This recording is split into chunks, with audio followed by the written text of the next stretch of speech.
So on the passive income front, right? So there's a lot of things out there, from lowball to being an influencer to being affiliate links to property investment to car washes to turnkey, whatever. And there's so many.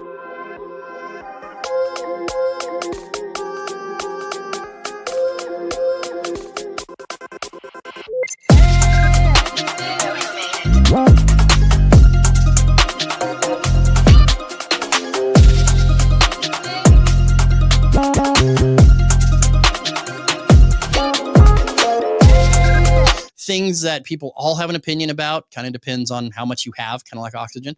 If you have enough, do you have enough, how you get enough, investments, all of those things that I don't understand. And we're going to learn a lot about today. And I'm really excited about my guest, Angela Duncan from Empower Her Money. And welcome to the show. Let's just start with welcomes. Welcome to the show. Thank you so much for having me. Oh, absolutely. So tell us a little bit about what you do, just so we have kind of a reference why you're an expert in the questions I'm going to be asking. So currently I create tax burdens for my clients. I help them invest in the very exciting world of tax liens and just help them create passive income, grow their wealth while they're busy doing their everyday jobs. So on the passive income front, right? So there's a lot of things out there, from lowball to being an influencer to being affiliate links to property investment to car washes to turnkey, whatever. And there's so many scams out there. What does a legitimate passive income look like? Yeah. So passive income means you put your money somewhere, you do absolutely nothing, and you collect a check. That to me is a passive income opportunity. Shut up and take my money. And what, give us some examples of an actual passive income opportunity. Yeah.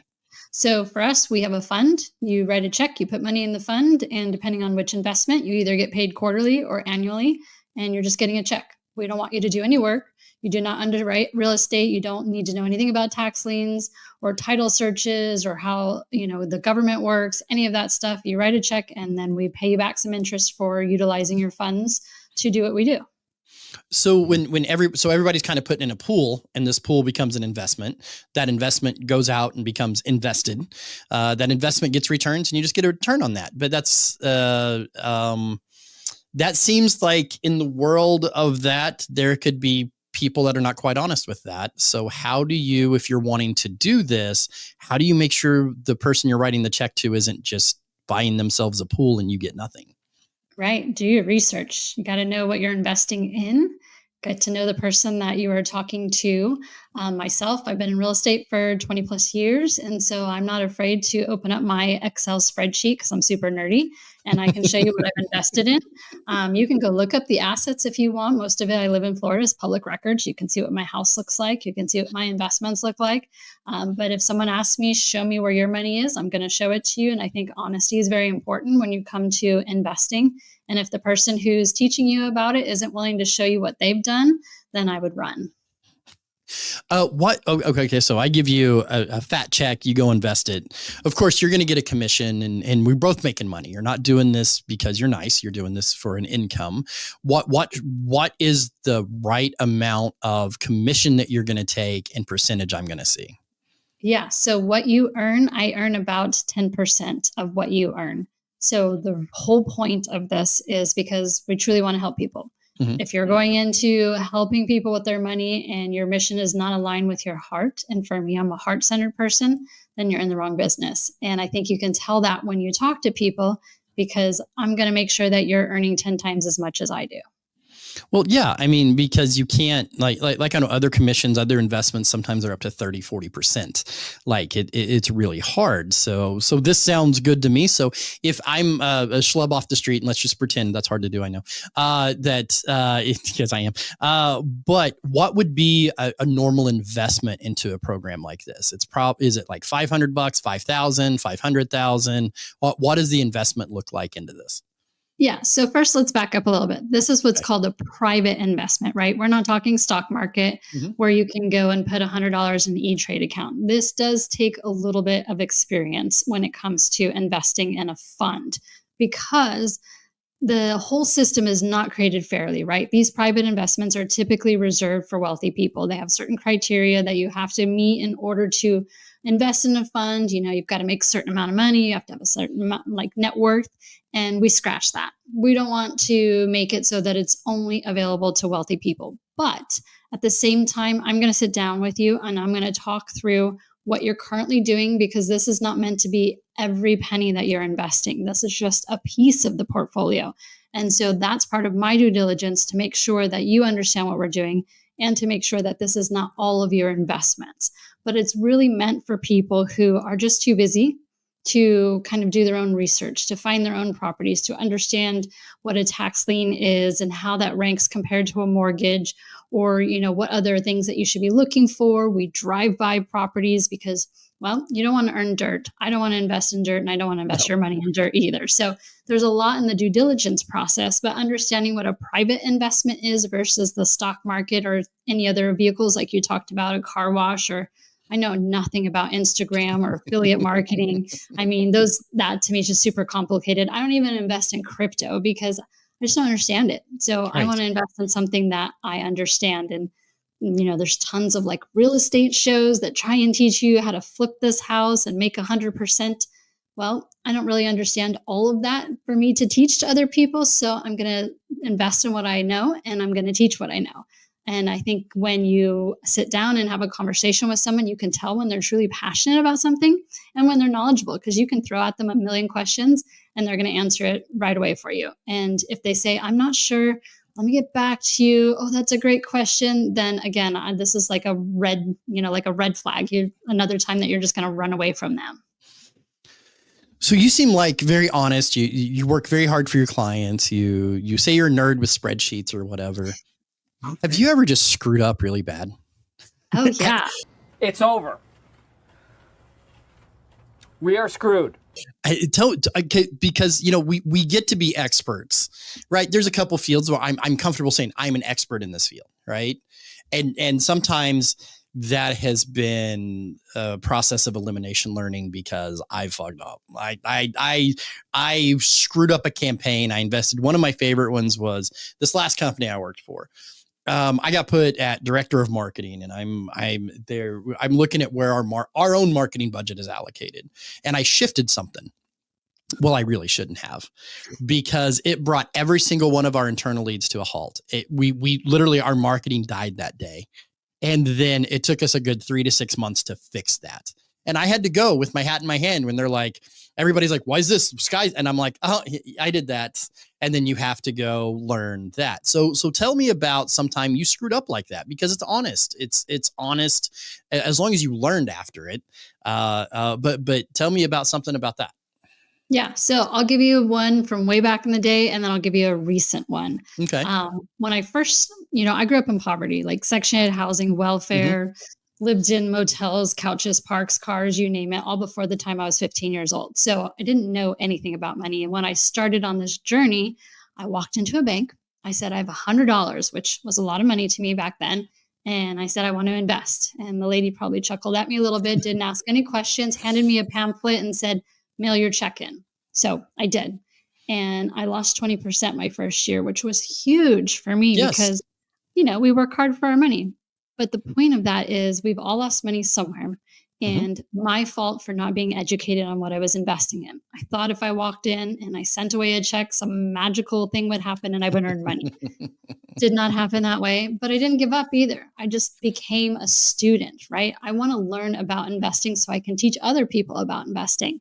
Now, fast forward 20 plus years later, I went into a partnership and I bought an apartment complex in Texas. I live in Florida. I don't know a lot about Texas, and I probably should have done a lot more due diligence than I did, not only on the property, but the partners. And guess what? We're in this very tough commercial market right now. And the bank decided it was going to take back the property because, well, interest rates adjusted and we did not plan properly. So I lost a big chunk of money on that investment, but I learned. It's like the most expensive lessons you can learn when you lose money. But learn, get back up, do it again. Oh my God. So I have to ask this question too. In just the ethos of America right now, there is a big rental issue with rental properties, housing properties, houses, corporations investing in not commercial properties, but residential living, which tends to drive the rate up, which now we have, like back 20 years ago, it was just, here's my mortgage plus 20%, that's your rent. But now we have investors backing this. I have no ethical stance on this, by the way, but you're in the middle of this. So how do you, on your side of it, how do you balance that? Because you can't price the people out, but you have to return on investment. So how do you, as an investor and somebody that's investing in residential properties, how do you ethically balance this? Yeah, I don't look at things ethically. I'm a numbers person. I talked about the spreadsheets. That's all I look at. I look at the numbers. Does it make sense? And is it going to be a viable investment? I think our economy, especially in the US, has really shifted from the American dream of owning a house to what makes sense for my family. And a lot more people are opting to rent. When it's cheaper to rent than to buy a home, you should not be buying a home. You should be renting. And then, because there's so many other ways that you can take that extra money, put it to work, and then grow your money. And if interest rates come down or housing prices come back down a little bit, it's like this up and down mix, and it's always going to be constant in the economy. So again, it's not an ethical thing. It's just a numbers thing. And that's what they're looking at when they come in and buy like those big communities and then rent them out, or we call them build to rent communities. Yeah. It's because they know we need housing. People are always going to need a roof over their head. And how do we solve that problem? By creating investment opportunities. It's a numbers game. It has nothing to do with emotion. No, that's perfectly fair. Because I know right now I'm in a weird situation because I rent currently. I got married last year. We needed 4 bedrooms for all of our kids. There was nothing, and prices are insane. Like especially last year, interest rates are the highest they've been in forever. Right now, it doesn't make sense to buy a house. Right. It just doesn't, because if I go find a 4-bedroom house and you got to understand, these prices might be shocking because I'm in the middle of nowhere. But like if I go to buy a 2,400 square foot house with 4 bedrooms, it's like $1,700 a month because I live in nowhere, which is relatively cheap. But to rent that house that somebody bought before the bubble is $1,200. Right. So why would I do that? So I actually have a friend that owns an apartment building, and they're 4plexes, and we just rented a whole floor. So now we just rented the whole floor for the family. And that's how we live now. We have a little back connector hallway.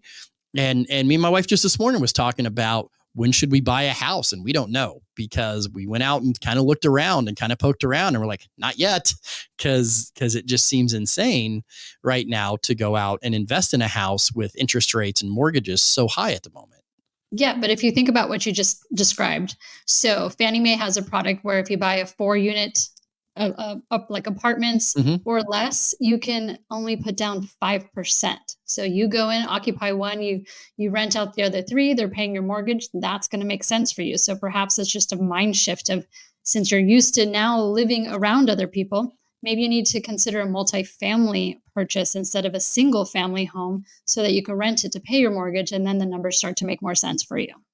I tried that, and the dude that I rent from bought them all. So we're just waiting for one to come up, because to explain where I live. Have you ever seen the show Ozark?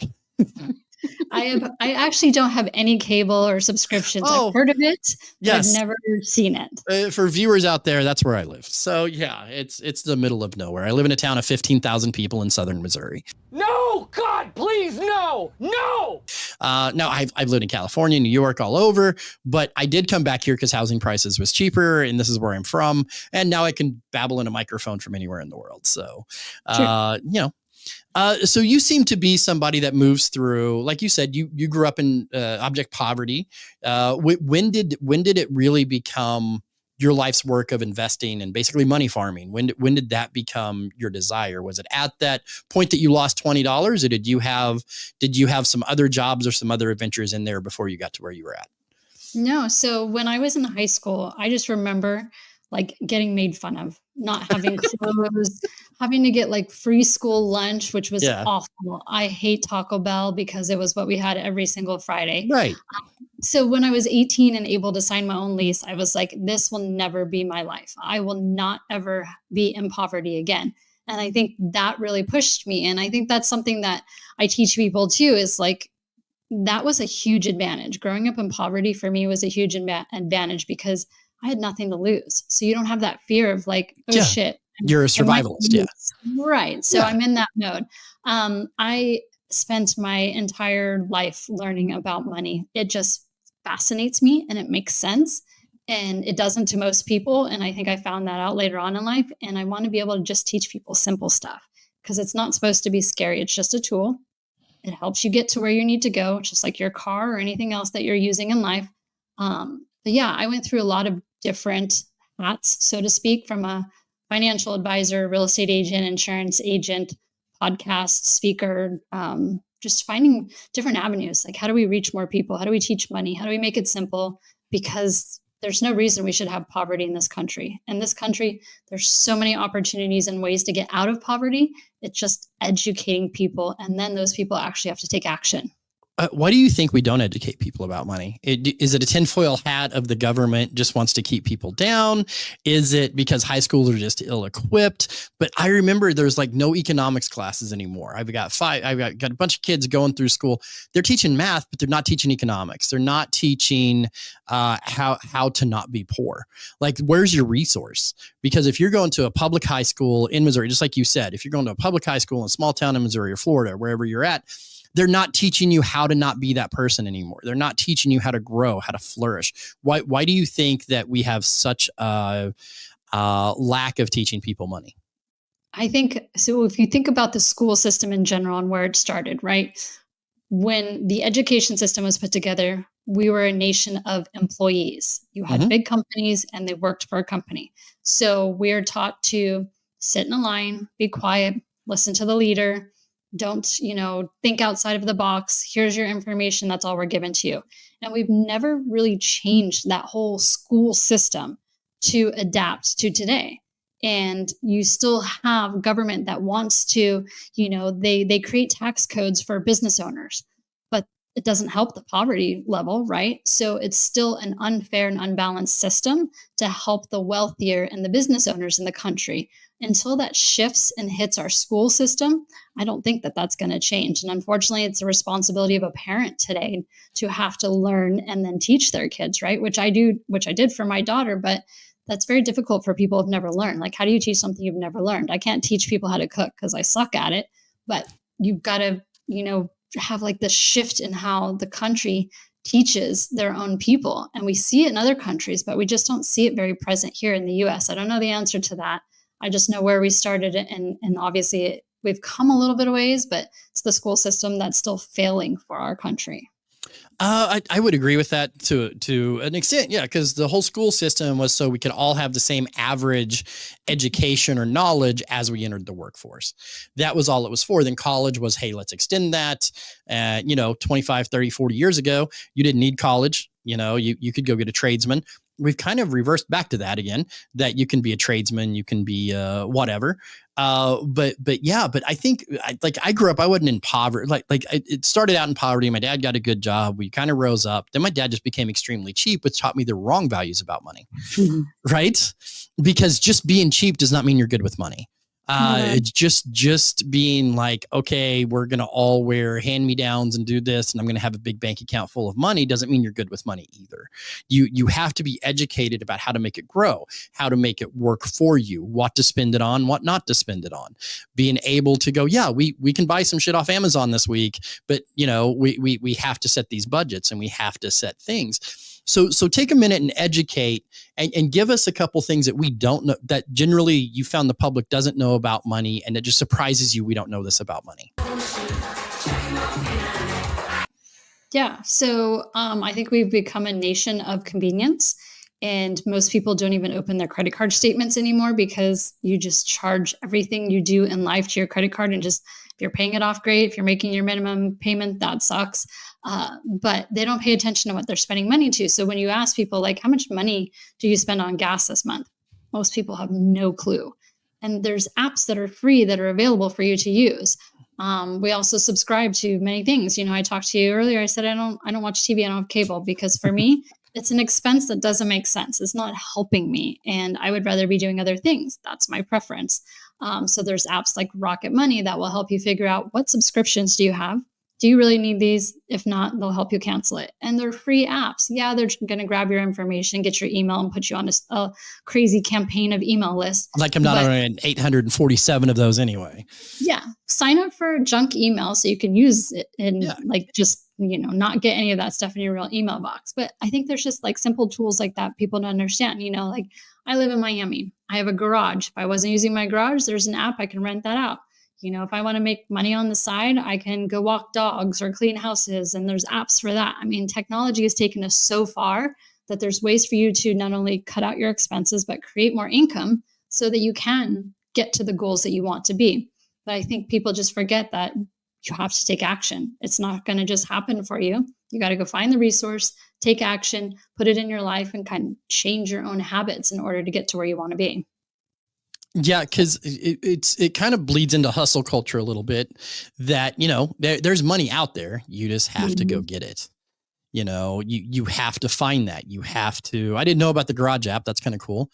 But it's like, but we've seen with Airbnb, sometimes that gets a little out of control because you've seen this huge collapse in Airbnb because people, I don't understand it 100%, but what I've understand by reading it is people went out and bought, they seen Airbnb working. They went out and bought a bunch of houses, listed them on Airbnb. Airbnb kind of went sideways in the media and by reputation. And now people are stuck with these houses they can't pay for. Do you see that? Do you see that in real estate investing as well?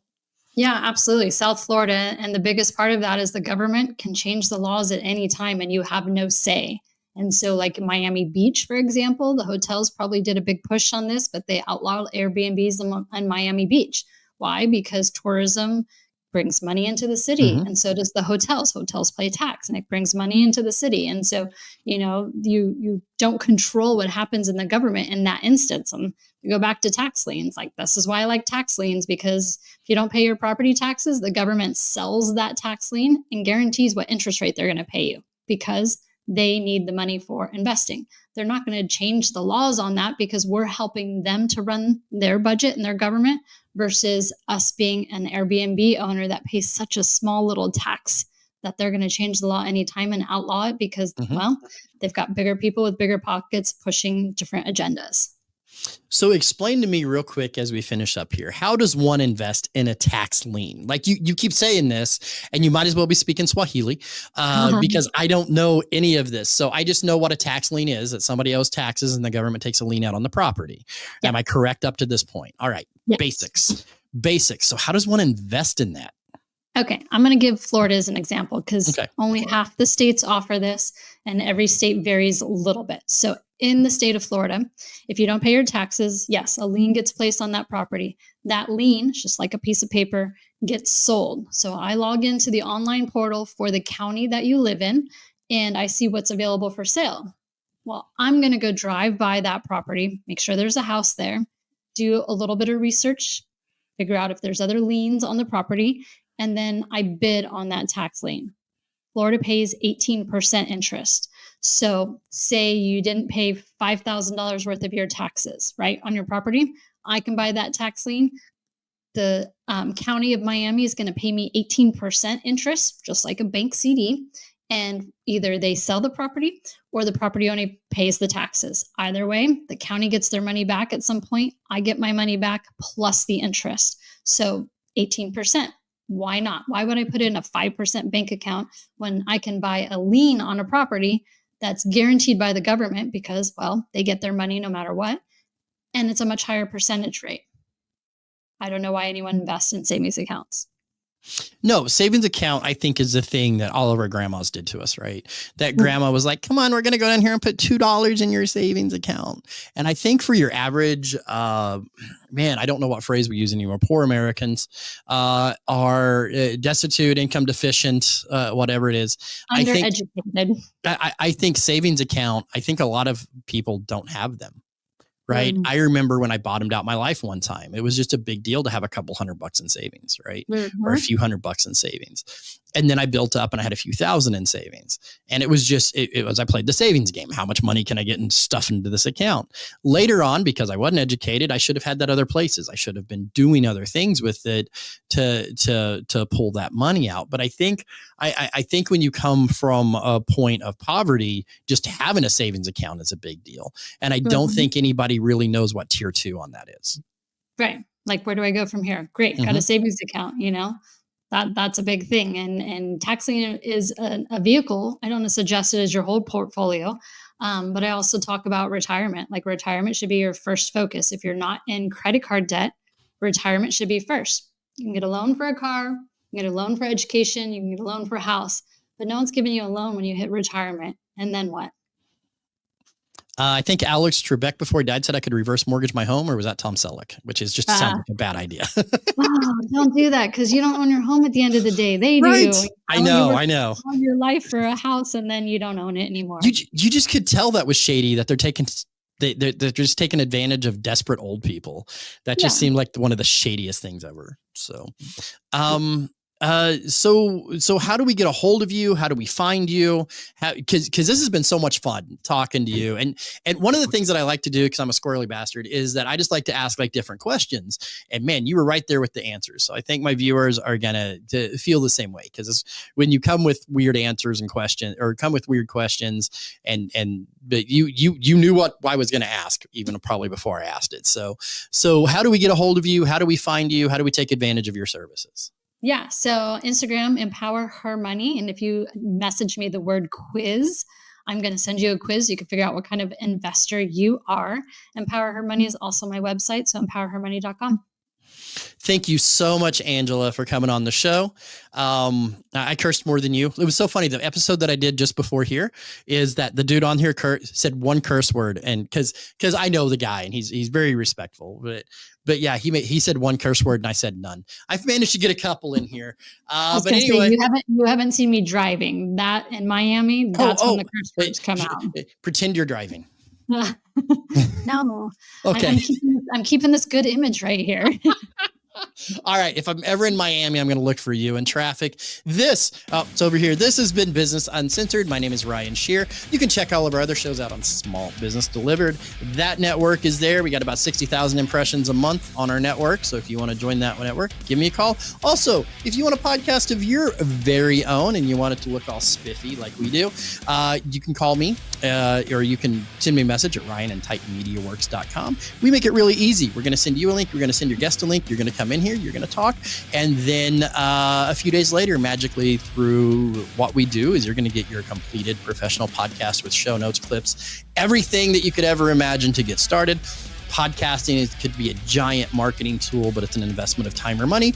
We're the money investment. It's not going to be as much as you think. So that's titanmediaworks.com. Thank you so much again, Angela, for stopping by. Thank you.